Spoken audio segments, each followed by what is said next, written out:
брошюра деген кыскача комментарий берип кетели. Брошюра деген кандайдыр бир мекемени же болбосо компанияны рекламалоо үчүн ал жөнүндө маалыматтар жазылган мекеменин паспорту сыяктуу эсептелинет. Аны рекламалоо максатында, коомчулукка тааныштыруу максатында же болбосо белек катары берүү максатында колдонушат. Аны мисалы мен азыр мына жерден бир брошюраны алып көргөзөм. Бул Ош мамлекеттик университетинин 80 жылдыгына карата чыгарылган паспорту. İçinde мындай университеттин маалыматтары камтылган. Кыргыз, орус, англис тилинде ушул нерсенин ичинде кыскача бардыгы камтылган. Ошмуда факультеттер, колледж, гимназиялар, анан алган сыйлыктары жана башкалары камтылган. Эми биз билим лицейинин брошюрасын түзүшүбүз мүмкүн, жана башка нерселер түзүү керек болушу мүмкүн. Бул размерди биринчи эсепке алышыбыз керек. Эгерде бул азыр A5 формат деп коебуз да, бул форматты. Эгерде азыр биз бул жактан бир лист алабыз,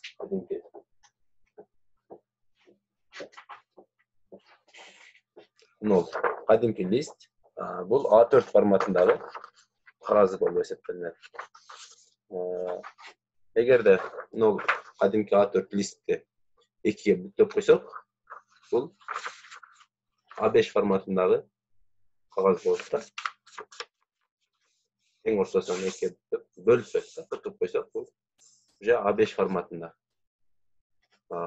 Эгерде буну дагы бир ортосунан бөлсөк, бул A6 форматында болуп калат. Кичинекей форматта, кичинекей китепчелер ушундай. Буну дагы ортосунан бөлө турган болсок, A6 форматын, бул A7 форматына өтөт. Бул форматта көбүнчө календарлар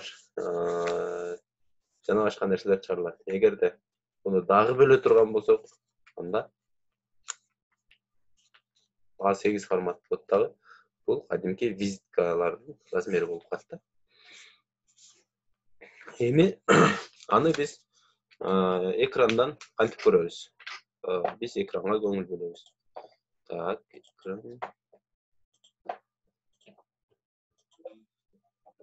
Биз кадимки эле Google Drive программасын ачтык. Ачып атканда бизге мына терезебизди биз жаап турайлы. Ачканыбызда мындай көрүнүш пайда болот. Биз новый создать. Мына жерге биз атын ыйгарып алабыз.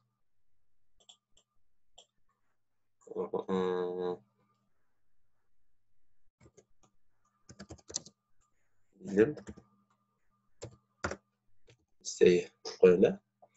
Азыр биз A4 форматында даярдап атабыз. Анын 297-ге 210 мм. Бет саны 1. RGB стилиндеги түстү беребиз. RGB же сумук кылсак болот, бирок биз RGB'ни бере беребиз. Мегапиксель дюйму. Так, 300. Биз бул жерге канчалык сапаттуу болсун десек, ошончолук көп берсек болот. Бирок 300 пиксель бул жетиштүү болот деп ойлойм. Так, окей. Биздин A4 барагыбыз төмөндөгүдөй көрүнүштө пайда болду. Эми биз размерди тактап алайлы. Биздин немебиз, брошюрабыз ушул мына брошюранын колубуздагы жанагы A5 брошюрасынын жарымынча болсун, кичинекей брошюра болсун. Бул жерден A5 баракты тандап алабыз. Альбомный кылабыз дагы. Линияны алуу менен экиге бөлөбүз тең ортосунан. Силер титулун элестеткиле. Титулдун бул жер алды болсо негизги бети, а бул жер арканкы бети болуп эсептелинет. А5-тин жарымы болгондо биздин брошюрабыздын ал жердин ортосунан бүктөлгөндө А6 размерде пайда болот. Кичинекей китепче сыяктуу болот да.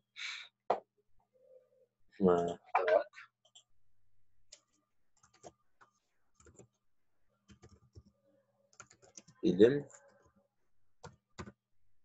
сеги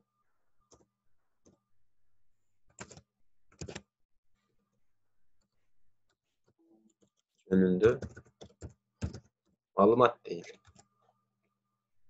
Аны борборго карата түздөө функциясы 24 размерде турат.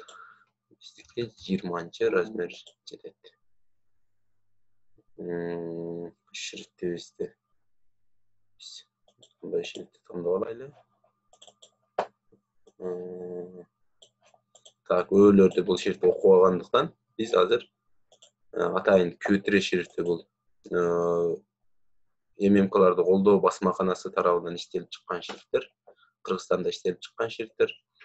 Ал кадимки кыргыз үйлөрүн окубайт дагы.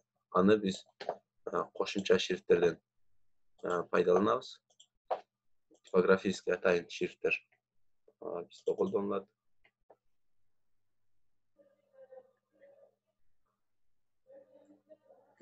Нол бул бул ың болуп эсептелинет. Жөнүндө эми өөнү көчүрүп алдык дагы. Мына жерге өөнүн ордуна коебуз.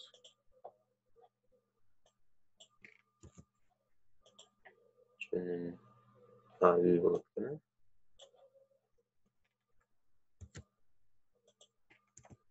Жөнүндө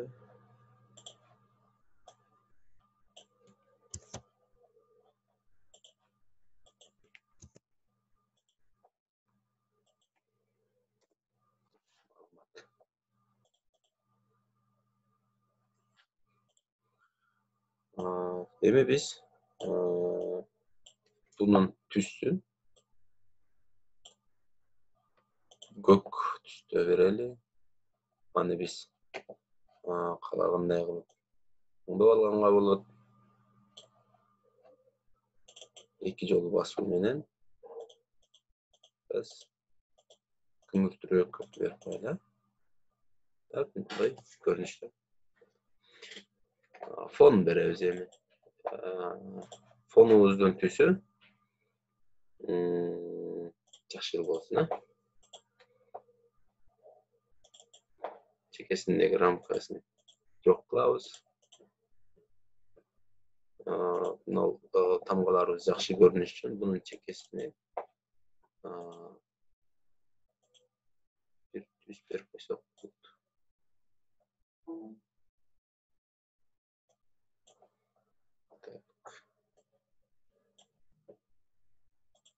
Ак түстү берип коелу. Бул жерде ак түс пайда болду. Так, эми кооздоп баштанып карайбыз.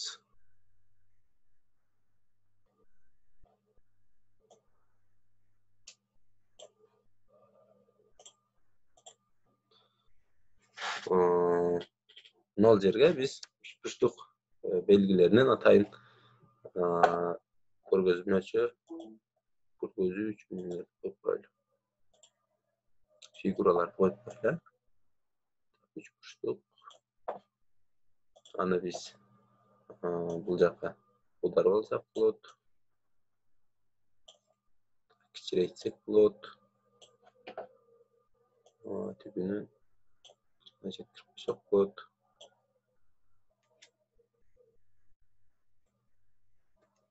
Бул үчбурчтук фигурабыздын түсүн биз мына билим лицейинин түсүнө окшош кылып коелу.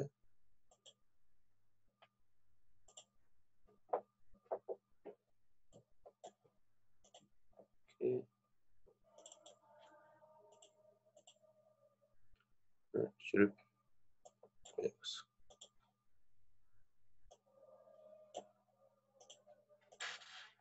Так. Эми бул үч бурчтук жалгыз эле турбастан жанында мындай фигура болсун. Анын жанында дагы башка фигураларды колдоно берүүгө болот. Пен, ручка колдонмо куралынын жардамында керектүү чекиттерди белгилеп алабыз дагы. Анын түсүн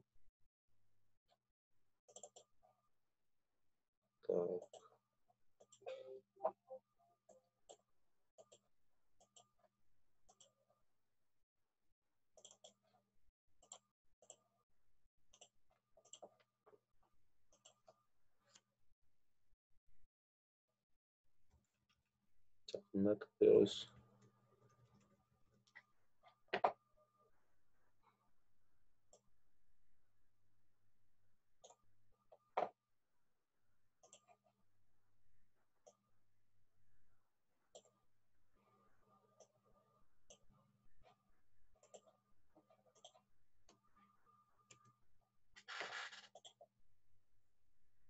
Дагы эмнени койсок болот? Так.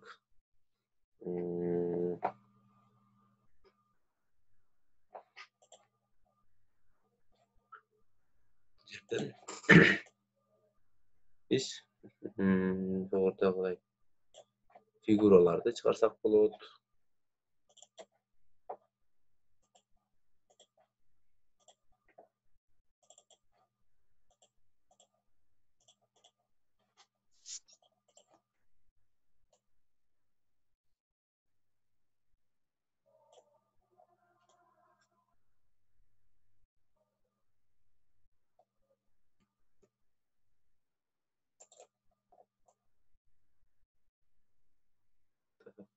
Жерге коюп коелу.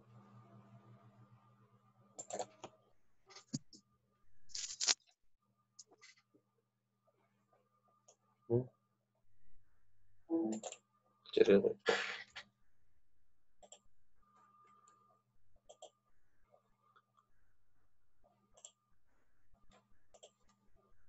Баарын белгилеп алуу менен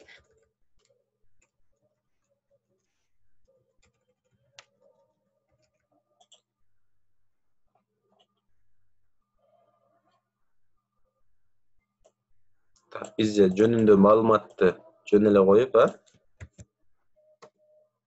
билим лицейин гана жазып турайлы бул жерге.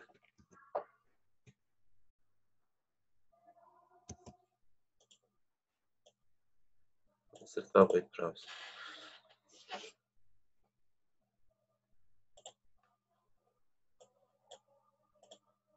Так. Билим лицейи. Албетте бул жерге логотипти кошушубуз керек,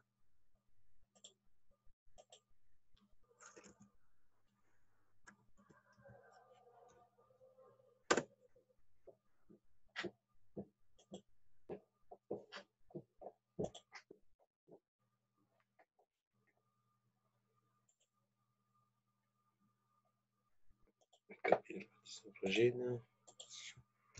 Ставить. Биз нол түстү көбүрөөк пайдаланып атканыбыздын дагы жөнү бар. Себеби биздин логотипибиз ушул түстө болот,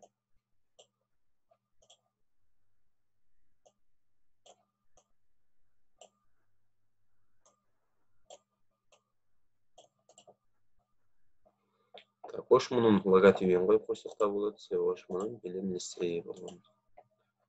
Так.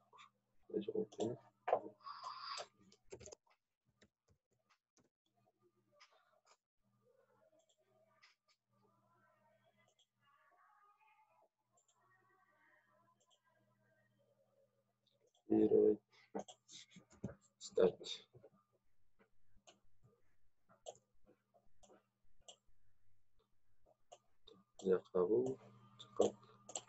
Эми логотиптердин размерин анан алабыз.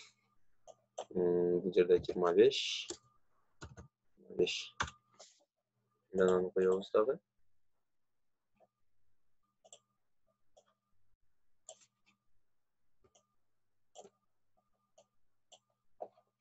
Logotipin büyüklüğünü 0,5 kılavuz.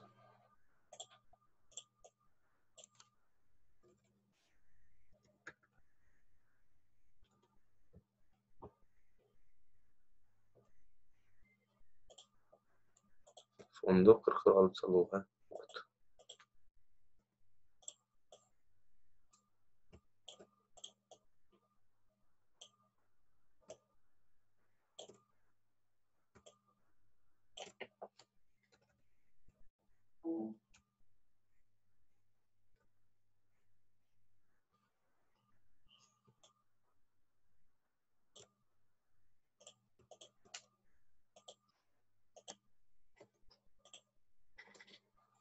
Tutu alıp saldık.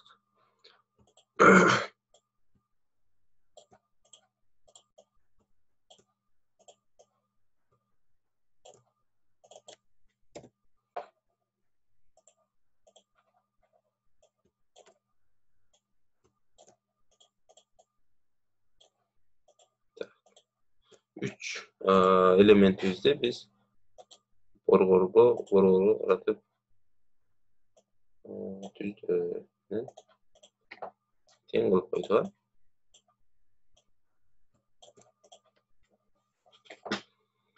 Ne olacak ki biz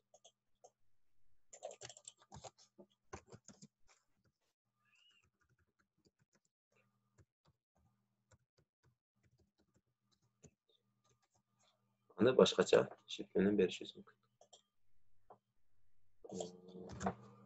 18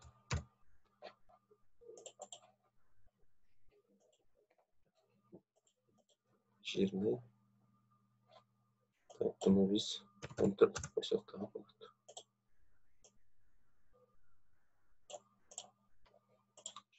Bilim liseyi. Так, liseyi de deyimiz dağı.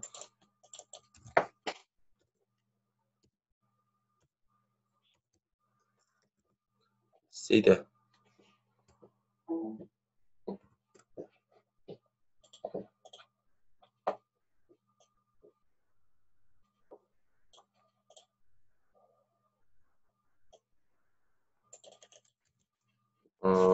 listede hazır kança klas var? 11'den 3 klas, 10'dan 2 klas 5, 9'dan 2 klas 7, 8'den 1 klas 8 klas. 8 klas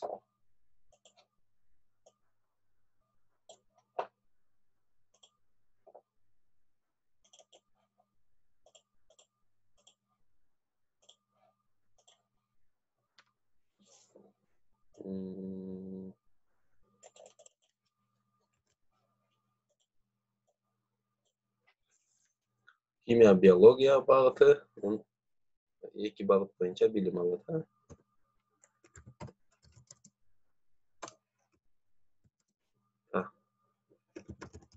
Bilim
başka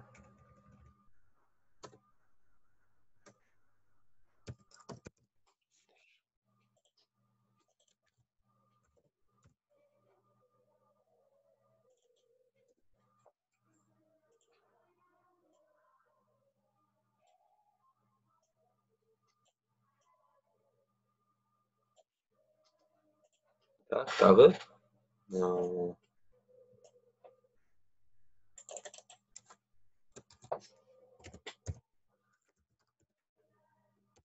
маданий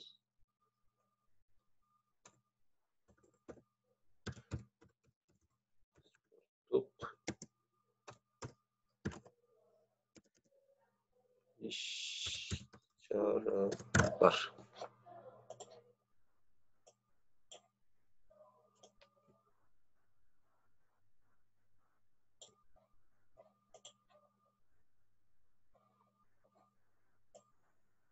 Бұл жерге бар деп қоямыз,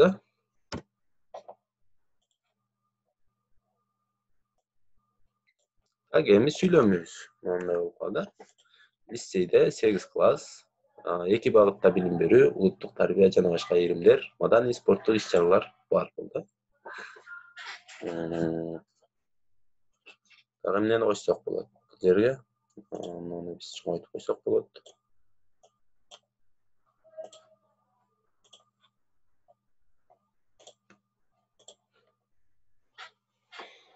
Сөзсүз түрдө кайсы жылы чыгарылгандыгы жөнүндө маалымат кошушубуз керек.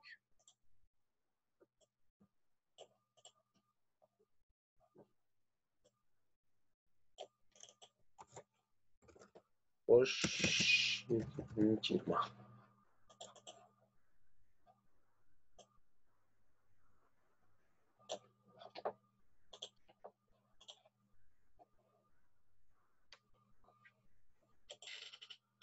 Так, биздин аркада мугалимдер жөнүндө маалымат жазышыбыз мүмкүн,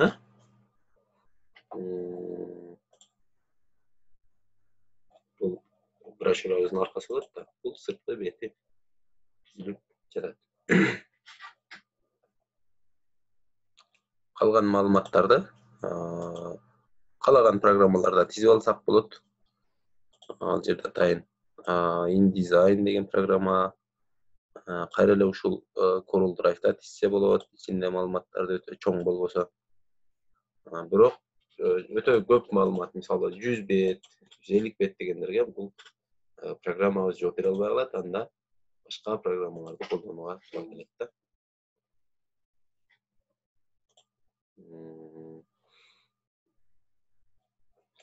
Ал жерде бизде улуттук тарбия болгон үчүн улуттук сүрөттөрдөн койсок болот.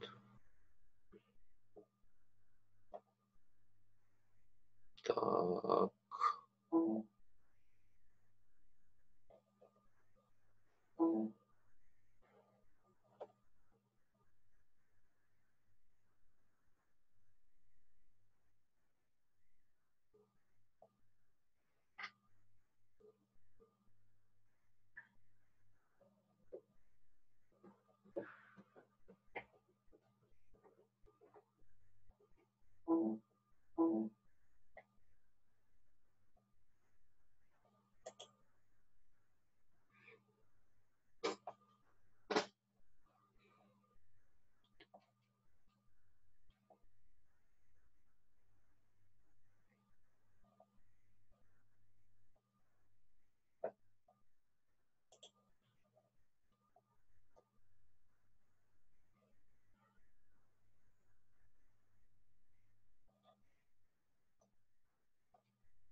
Ya bu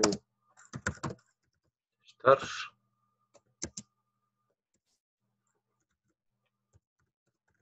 tatıktı. Gelecek degen uran menen.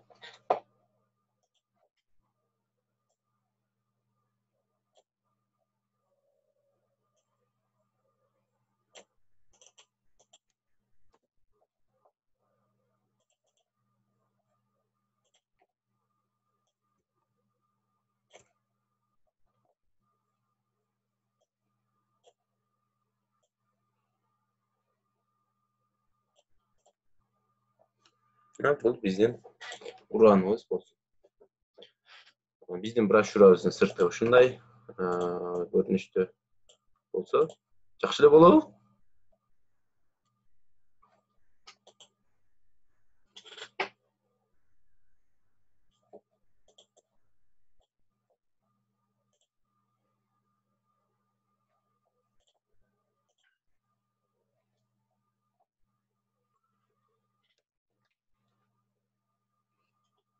Кандай болот ушундай болсо? Жакшы эле болобу?